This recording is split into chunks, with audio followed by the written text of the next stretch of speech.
Salam alaikum, j'espère que vous allez bien. Aujourd'hui, nous allons voir le concept d'équivalence des effets en comptabilité et mathématiques financières. Nous allons commencer par voir ce que signifie l'équivalence entre deux effets.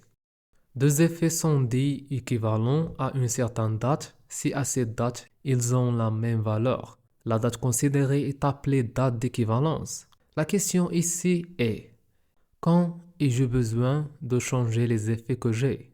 Par exemple, j'ai vendu une marchandise et mon client m'a donné un effet de commerce, mais je dois atteindre la date d'échéance pour recevoir mon argent. Le problème survient lorsqu'il reste une semaine avant la date d'échéance et le client m'informe qu'il ne pourra pas me payer à cette date. Dans ce cas, puis-je lui accorder plus de temps? Si j'accepte sa demande, il faudra annuler l'ancien effet et le remplacer par un nouveau. Pourquoi? Parce qu'on ne peut pas modifier un effet de commerce. Donc, dans ce cas, nous devons créer un nouvel effet avec une nouvelle date d'échéance. Et bien sûr, nous devons ajuster la valeur nominale, mais ça ne signifie pas que je vais bénéficier de cette addition. Si je laisse la même valeur nominale, je vais perdre.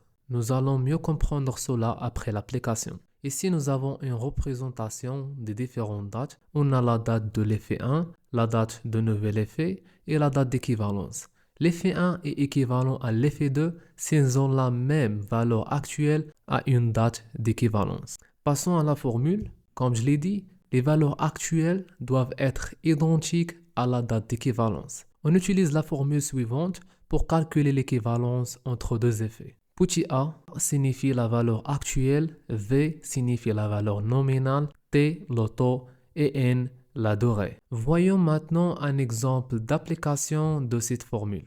Quelle est la valeur nominale d'un effet de commerce d'échéance le 28 juin afin qu'il soit négocié le 20 mars de la même année, en remplacement d'un effet de commerce de valeur nominale de 8000 dirhams et d'échéance le 5 mai, remis à l'escompte le 20 mars de la même année au taux d'escompte de 30%. La date de négociation pour les deux effets est le 20 mars et la date d'échéance pour le nouvel effet est le 28 juin et la date d'échéance de l'ancien effet est le 5 mai. Passons maintenant au calcul. Alors on cherche la valeur nominale de nouvel effet. On connaît la valeur nominale de l'ancien effet qui est de 8000 dirhams. Et on cherche aussi les durées en jours des deux effets.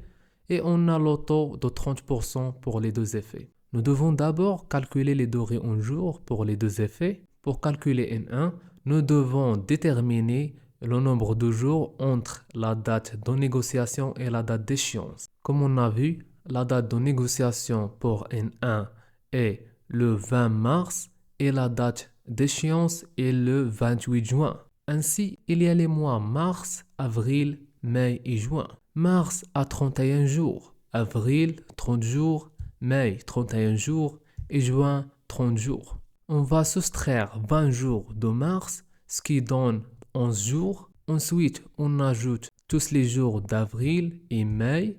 Enfin, on va soustraire 28 jours de juin, parce que la date d'échéance est 28 jours de juin. Alors le total est 100 jours. Ces 100 jours représentent la durée en jours pour le premier effet. Pour le deuxième effet, de la date de négociation à la date d'échéance, il y a 3 mois, il y a mars, avril et mai. On connaît que mars a 31 jours, avril 30 et mai 31. Alors, on va soustraire 20 jours de mars, ce qui donne aussi 11. Et on va ajouter tous les jours d'avril. Et enfin, on va ajouter 5 jours de mai. Pourquoi? Parce que la date d'échéance pour le deuxième effet est le 5 mai. Alors, le total est 46 jours. 46 jours est la durée en jours de l'effet 2. Après avoir calculé les durées en jours, on applique maintenant la formule. On remplace les variables par leur valeur. On remarque que